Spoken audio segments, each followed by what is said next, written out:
Panorama group, जो सोचता है वो करता है।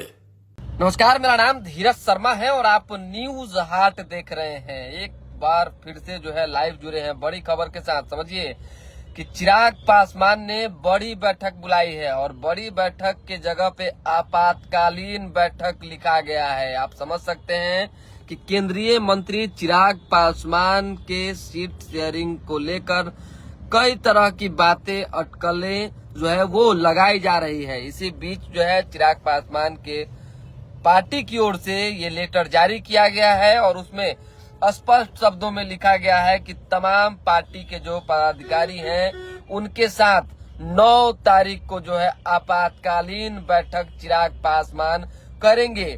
चुनाव प्रभारी जो है अरुण भारती बनाए गए हैं। आपको पता है कि अरुण भारती अभी वर्तमान में जमुई से सांसद हैं और सह प्रभारी राजू तिवारी को बनाया गया है।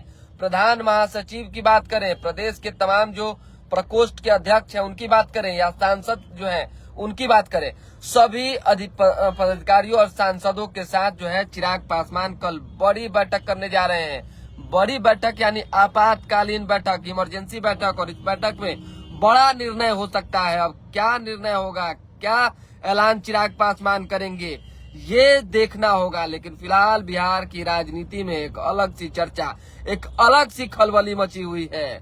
कई तरह के कयास लगाए जा रहे हैं। चिराग पासवान एकदम अडिगता से अपने जिद पर अड़े हुए हैं कि हमें जो है इतनी सीट चाहिए। संख्या बताने की पूरी कोशिश उनके पार्टी के द्वारा लगातार की जा रही है। समझिए कि एनडीए में सब कुछ ऑल इज वेल जो है चलने की बात शायद लोग करते हैं, लेकिन चल नहीं रहा है। महागठबंधन में जिस तरीके से दीपांकर भट्टाचार्य और मुकेश सहनी ने दबाव बना रखा है, उसी तरीके से एनडीए में जो है चिराग पासवान और जीतन राम मांझी ने दबाव बना दिया है। जिस तरह से जीतन राम मांझी ने ट्वीट करके जानकारी दी और कहा कि भाई हमें कम से कम जो है 15 ग्राम ही जो है मुट्ठी दे देनी चाहिए। यानी आप समझिए महाभारत के स्लोगन रामधारी सिंह दिनकर के स्लोगन को जो है उन्होंने पोस्ट करते हुए कई जो है पंक्तियां लिखी। उसमें 5 ग्राम के जगह पे 15 ग्राम यानी कम से कम 15 सीटों की डिमांड जो है जीतन राम मांझी ने की। लेकिन जीतन राम मांझी को कितनी सीटें मिलनी है, क्या मिलनी है, ये लगभग तय हो चुकी है और वो मान भी गए हैं। लेकिन चिराग पासवान केंद्रीय मंत्री मोदी के हनुमान मानने को तैयार नहीं है। किसी स्थिति परिस्थिति में नहीं मानेंगे। बिहार की राजनीति में थर्ड फ्रंट बनाने की चर्चा जो चल रही है, अब सवाल यहाँ ये भी उठ रहे हैं कि इस थर्ड फ्रंट में कौन होगा, क्योंकि पिछले बार भी 2020 का चुनाव हमको याद है, आपको भी याद होगा कि क्या हुआ था। 2020 में एनडीए महागठबंधन लड़ी थी। उसके बाद उपेंद्र कुशवाहा, असदुद्दीन ओवैसी, पप्पू यादव और रावण जो चंद्रशेखर है, जो जिनकी पार्टी अभी वर्तमान में सांसद है, उनकी पार्टी और एक और रीजनल पार्टियों ने मिलकर जो है तीसरा फ्रंट तैयार किया था, यानी तीसरी गठबंधन तैयार की थी।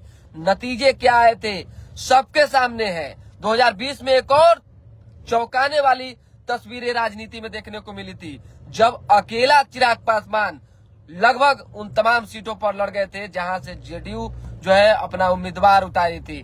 तो आप समझिए कि जेडीयू को लॉस पहुंचा था काफी ज्यादा। अपनी संख्या बल दिखाने के बाद बिहार की राजनीति में चिराग पासवान ने खुद को साबित किया और आज जो स्थिति बनी हुई है 2024 के लोकसभा चुनाव के बाद, क्योंकि लोकसभा चुनाव में 100% के स्ट्राइक रेट के साथ मैदान में आने वाले चिराग पासवान ने 2025 के विधानसभा चुनाव में भी दबाव बनाना शुरू कर दिया है और स्पष्ट शब्दों में उनके पार्टी के नेता सांकेतिक रूप से ही, चाहे जैसे भी हो, वो बताने की कोशिश करते हैं और कर रहे हैं कि हम सम्मान से समझौता नहीं करेंगे। चिराग पासवान ने आज अपने पिता स्वर्गीय रामविलास पासवान जी के जिस तरह से पुण्यतिथि पर उन्होंने एक पोस्ट डाला, भावुक पोस्ट, और उस पोस्ट में लिखा कि जो हमारे पिता कहते थे कि अपने हक अधिकार के लिए जो है लड़ाई लड़नी चाहिए, यानी कि कदम कदम पर जो है चलना और लड़ना सीखना चाहिए इंसान को,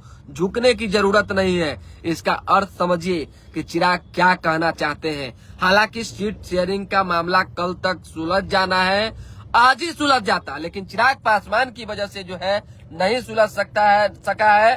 कल जो बैठकें हुई है उसके नतीजे निकलने वाले थे, लेकिन उससे पहले ही चिराग पासवान ने आपातकालीन बैठक अपने तमाम पदाधिकारियों के साथ, सांसदों के साथ, प्रधान महासचिव, प्रदेश अध्यक्ष समेत सभी जो नेता हैं उनके साथ, जो बड़े नेता हैं, बैठक बुला ली है। और इस बैठक में कई निर्णय लिए जा सकते हैं। ये या नहीं मानेंगे, एक बार फिर से कह रहे हैं, हमारी आवाज अगर आप तक पहुंच पा रही है, चिराग मानेंगे या नहीं मानेंगे ये कल के बैठक में क्लियर हो जाएगा।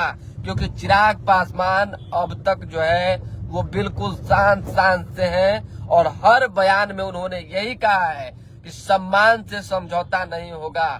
30 सीटों पर 35 सीटों पर चिराग पासवान अड़े हुए हैं लगातार। हालांकि मांगे 45 भी की जा रही थी, 40 भी की जा रही थी, लेकिन बीजेपी ने, एनडीए ने 20 से 22 सीटों की जब बात की, 25 सीटें की जब चर्चा चली, तब भी चिराग पासवान टस से मस नहीं हुए, हिलने का नाम नहीं ले रहे हैं। और चिराग पासवान का, राष्ट्रीय लोजपा रामविलास का लगातार एनडीए को दबाव जारी है।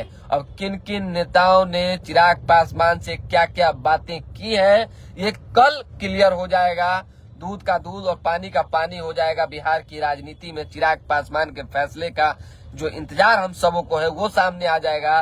बिहार में प्रशांत किशोर की चर्चा जब हो रही है तो प्रशांत किशोर के जो है हाव भाव पर भी, गतिविधियों पर भी नजर लोग बनाए हुए हैं। ऐसे में ये भी कहा जा रहा है कि प्रशांत किशोर जो है वो अपने फायदे के लिए किसी को भी डैमेज कर सकते हैं, किसी को भी कोई भी प्रलोभन दे सकते हैं, कुछ भी कह सकते हैं। इस पर भी नेता जो है विचार विमर्श कर रहे हैं। अब एनडीए और महागठबंधन दोनों लोग कल जो है फैसला करेंगे कि क्या करना है, नहीं करना है, किस तरह से जो है सीटों का बंटवारा होना है। लेकिन फिलहाल चिराग पासवान ने जो आपातकालीन बैठक बुलाई है कल, उस बैठक को लेकर हमने आप तक चर्चा पहुंचा दी है।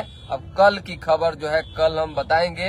हालांकि देखिए कई लोग जो है, एक लोग कमेंट कर रहे हैं खेला होने वाला है, अब क्या होने वाला है, नहीं होने वाला है, आज की रात का इंतजार कीजिए, कल स्पष्ट हो जाएगा। दिलीप जायसवाल, सम्राट चौधरी समेत धर्मेंद्र प्रधान, चाहे रविशंकर प्रसाद, कई बड़े नेताओं के साथ जब बैठकें हुई है, बैठकों में कई बातें जब हुई है तो उन बैठकों से कुछ बातें निकल कर भी सामने आई है।